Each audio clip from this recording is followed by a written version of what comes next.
গরু আমাদের দুধ দেয় না, আমরা কেড়ে নেই। গাধাও মোট বয় না, ধোপা এককালে জোর করে কাজটি করাতো। হিসেব মতো সিংহীও দুধ দেয়, সিংহ ওজন বইতে সক্ষম, কিন্তু সিংহকে দিয়েও সব করানো মানুষের ক্ষমতার বাইরে। এই জন্যই একটু বোকার ভালো মানুষদের গরু কিংবা গাধার সাথে তুলনা করা হয়। এই দুটো প্রাণীর নামে কোনো মানুষকে ডাকা মানে তাকে অপমান করা, কিন্তু কাউকে সিংহ বলে ডাকলে সে উল্টো গর্ববোধ করবে। সেই সিংহ যে আজ অব্দি মানুষের উপকার করলো না, যার সামনে গেলে মানুষ মুহূর্তের মধ্যেই পরপারে চলে যায়, সেই সিংহই হচ্ছে মানুষের চোখে রাজা, আর উপকারী গাধা হচ্ছে হাসির বস্তু।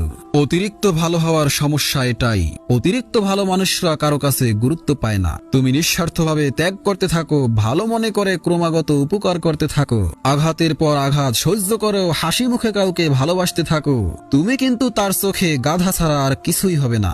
যদি তুমি মনে করো সে একদিন এগুলোর মূল্য বুঝবে, তাহলে তুমি সত্যিই গাধা। কারো কাছে নিজের দাম পেতে গেলে একবার অন্তত সিংহের মতো হতেই হয়।